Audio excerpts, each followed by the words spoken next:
For years, Hammurabi of Babylon had watched. From his palace overlooking the Euphrates, he was not a passive observer, but a grand strategist playing a long game.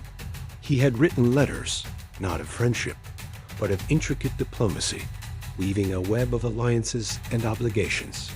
He had strengthened Babylon from within, reforming its administration, building its temples, and most importantly, training its army. He was forging a weapon, but a weapon is useless until it is wielded. Around 1765 BCE, the moment he had prepared for finally arrived. The political landscape of Mesopotamia was a fractured mosaic of rival city-states. To the northeast, Eshnunna was overextended. To the south, the once mighty Larsa was ruled by an aging king. To the northwest, his ally Mari was a useful, but ultimately disposable piece on the board.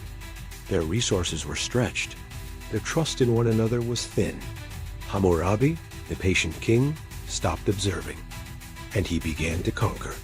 The first major shift came in the northeast, in the lands east of the Tigris River. The city-state of Eshnunna, a powerful hub controlling the vital trade routes to the Iranian plateau, had grown arrogant.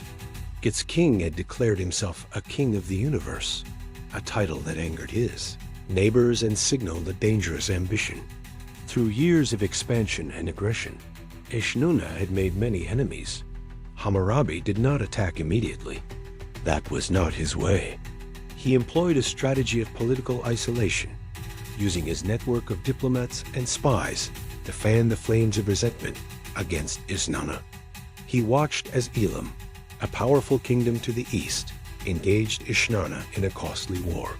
He allowed his rival to bleed, to exhaust its armies and empty its granaries.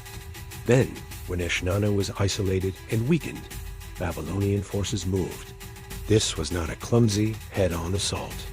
Hammurabi's army, disciplined and well-supplied, marched with purpose. Spearmen in tight formations formed the core, their bronze-tipped weapons a hedge of death.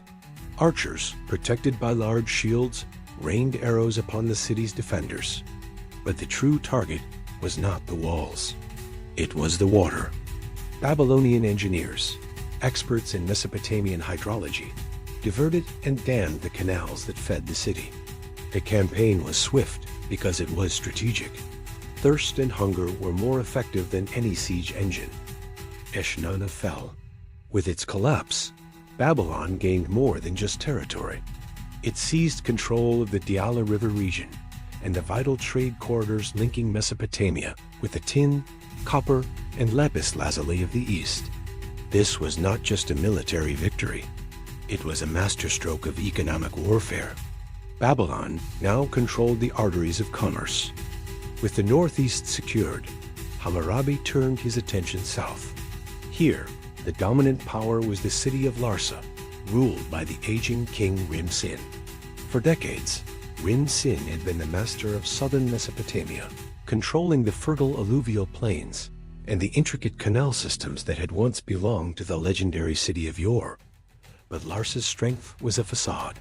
Its power had been built through a long grinding war with its rival Isin. That victory had come at a great cost, leaving its military depleted and its treasury strained. Rim-Sin, now old and perhaps complacent, ruled a kingdom that was powerful in name but brittle in reality. He underestimated the threat from the north. Hammurabi struck with decisive force. Around 1763 BCE, Babylonian armies marched south.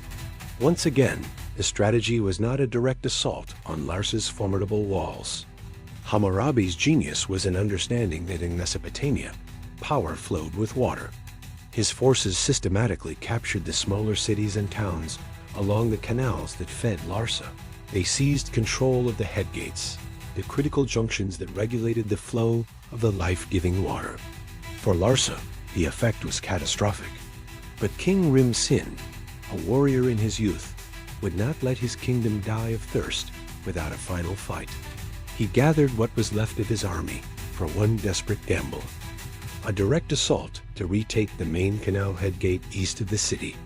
The Babylonian army was a reflection of its king, patient, disciplined, and brutally efficient. They were not a horde. They were a machine of war. The Larsan army advanced across the dead fields, a ghost of its former glory.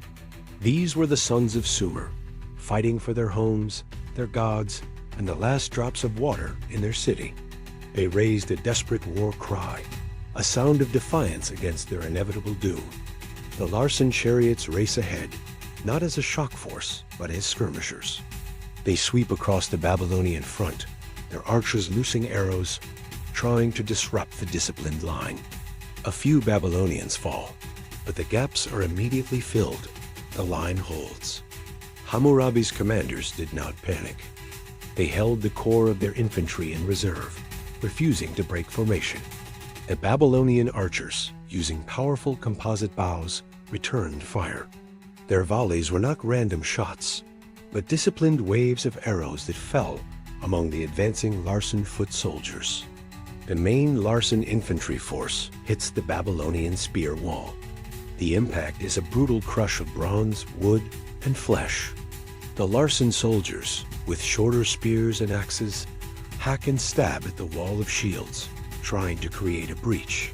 For a moment, their sheer ferocity seems to work one section of the Babylonian line buckles. But Babylonian discipline was the anvil upon which the Larsan fury broke. A Babylonian officer, distinguished by a bronze helmet with a tall crest, shouts orders. Reserve spearmen from the second rank move forward, plugging the gap and stabbing over the shoulders of the men in front. The line solidifies. The Larsan attack stalls, their momentum lost against the unyielding wall of spears. And then, the trap was sprung. From the flanks, hidden in the dry canal beds, the rest of Hammurabi's force emerged. Not heavy infantry, but swift skirmishers armed with slings and javelins. Hundreds of slingers whirl their cords, releasing a deadly hail of lead and stone projectiles that arc high over the battle and crash into the rear of the Larsan formation. The effect is devastating, sowing confusion and panic among troops who thought they were safe. The Larsan formation, already pressed from the front, begins to disintegrate from the back. The battle was over in less than an hour. The desperate charge had failed.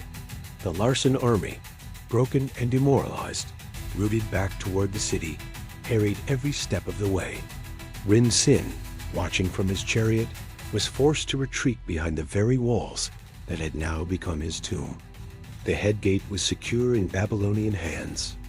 The fate of Larsa was sealed, not just by thirst, but by the cold, calculated precision of Hammurabi's army. The final siege was short. A demoralized and starving city could not resist. Larsa fell. For the first time, a single king from Babylon controlled the entire agricultural heartland of Mesopotamia, from Babylon to the Persian Gulf. This was the turning point. Babylon was no longer just another city-state. It was an empire in the making. To the northwest stood the magnificent city of Mari. Its king, Zimri-Lim, had been Hammurabi's most important ally. For years, they had shared letters filled with intelligence, coordinated military actions, and maintained a facade of unwavering trust. Zimri-Lim had even sent troops to aid Hammurabi in his earlier campaigns. He believed their alliance was a partnership of equals. He was wrong. In the brutal geopolitics of Mesopotamia, alliances were tools of convenience, to be discarded when they were no longer useful. With Eshnunna and Larsa defeated, Hammurabi's strategic calculus had changed. Mari, with its control over the upper Euphrates trade route, was no longer a partner. It was the final obstacle to total domination of the river. It was a liability. In 1761 BCE, Hammurabi marched north. The betrayal was absolute. Zimri-Lim was caught completely by surprise. Mari did not fall after a long siege. It was overtaken with shocking speed. The city's defenses, perhaps not expecting an attack from a trusted ally, were quickly breached. The aftermath was a chilling message to the entire region. Hammurabi ordered Mari to be systematically destroyed. Its grand palace, a sprawling complex of over 300 rooms and courtyards, famed for its vibrant frescoes and vast archives, was looted and burned. The walls of the city were torn down. This was not just conquest, it was annihilation. It was a demonstration of Hammurabi's new power. In the smoldering ruins, archaeologists would later discover the vast archive of cuneiform tablets, the very letters that detailed the years of diplomacy and trust between Hammurabi and Zimrilim. Preserved by the very fire that signaled the alliance's brutal end. Mari's destruction shocked Mesopotamia. It showed that Hammurabi's patience had run out, replaced by ruthless ambition. With Mari gone, a map of Mesopotamia was redrawn. Babylon now controlled the entire length of the Euphrates trade corridor, from the foothills of the Taurus Mountains in the north to the marshes of the Persian Gulf in the south. Boats carrying timber, wine, and metals from the west, and grain and textiles from the south, could move without obstruction, their passage now taxed and controlled by Babylonian officials. This was not random conquest. It was the final move in a grand strategy to connect all of Mesopotamia into a single, integrated political and economic network, with Babylon at its center. In less than a decade, Hammurabi had surgically removed every major rival. What had taken other would-be conquerors centuries to attempt, he had achieved with breathtaking speed and precision. Hammurabi's wars were different. He did not wage war for personal glory or the simple plunder of a city. He waged war like a chess master, targeting the fundamental infrastructure that sustained his rivals. Canals, trade routes, supply lines, alliances. He understood a profound truth of civilization. Cities fall not when their walls are broken, but when life inside them becomes impossible. This strategic approach made his campaigns faster, cheaper, and more effective than the brutal, drawn-out sieges of his predecessors. By 1755 BCE, the old order was gone. The mosaic of competing kingdoms was now a unified state. For the first time since the fall of the Third Dynasty of Ur centuries earlier, the region was united again. But this was a new kind of empire, forged by a new kind of ruler. After the wars ended, a quiet fell over Mesopotamia, but Hammurabi's work was far from over. He now faced a challenge far greater than conquest. He ruled over dozens of cities that had once been his enemies. Cities with different patron gods, different traditions, different loyalties, and different systems of justice. The Babylonians were now lords over the people of Larsa, Eshnunna, and the ghosts of Mari. How could he hold this fragile empire together? Armies could conquer, but they could not govern. Garrisons could suppress rebellion, but they could not create unity. To bind these disparate peoples into a single Babylonian state, he needed more than force. He needed a universal standard. He needed order.